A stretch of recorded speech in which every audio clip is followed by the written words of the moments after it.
വർദ്ധിക്കട്ടെ. അൽഹംദുലില്ലാഹ്. മുത്തനബി സല്ലല്ലാഹു അലൈഹി വസല്ലം ധാരാളം മൂല്യങ്ങൾ നമുക്ക് പഠിപ്പിച്ചു തന്നു.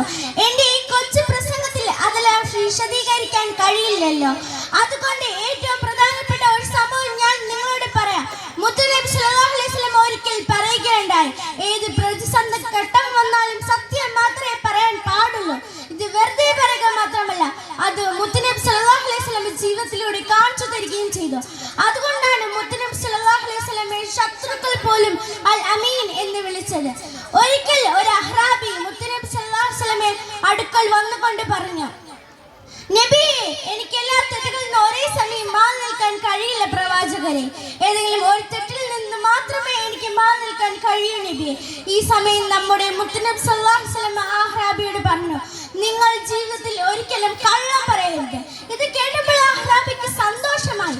കള്ളം പറയാതിരുന്നാൽ മാത്രം മതിയല്ലോ, ബാക്കി എല്ലാ തെറ്റുകളും ചെയ്യാമല്ലോ എന്ന് കരുതി അദ്ദേഹം സന്തോഷിച്ചു. അങ്ങനെ അടുത്ത ദിവസം മോഷ്ടിക്കണം എന്ന ഉദ്ദേശത്തോടെ ഒരു വീട്ടിലേക്ക് പോവുകയായിരുന്നു. ഈ സമയത്താണ് നബിയുമായിട്ടുള്ള കാര്യം അദ്ദേഹത്തിന് ഓർമ്മ വന്നത്.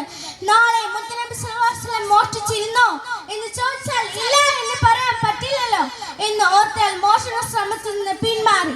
ഇങ്ങനെ ഓരോ തെറ്റുകൾ ചെയ്യുമ്പോൾ നബിയുമായിട്ടുള്ള കാര്യം ഓർമ്മ വരികയും എല്ലാ തെറ്റുകളിൽ നിന്ന് ഒഴിഞ്ഞു മാറി സാലിഹായ മനുഷ്യനായി മാറി ജീവിക്കുകയും ചെയ്തു. ഇങ്ങനെയാണ് പ്രവാചകൻ അവിടുത്തെ അനുയായികളെ ഉപദേശിച്ച് സന്മാർഗത്തിലേക്ക് നയിച്ചത്. നാം എല്ലാവരും പ്രവാചക ചര്യ പിൻപറ്റി ജീവിക്കാൻ ശ്രമിക്കണം. ഒരിക്കൽ പോലും ഈ സാഹചര്യത്തിലാണെങ്കിലും ഗുരുനാഥന്മാരോടും മാതാപിതാക്കളോടും കൂട്ടുകാരോടും കള്ളം പറയരുത്.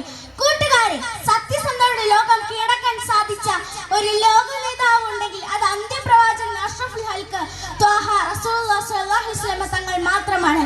ആ പ്രവാചകന്റെ സത്യസന്ധത നമ്മുടെ ഓരോരുത്തരുടെയും ജീവിതത്തിലേക്ക് പകർത്തുവാൻ അല്ലാഹു തൗഫീഖ് നൽകുമാറാകട്ടെ.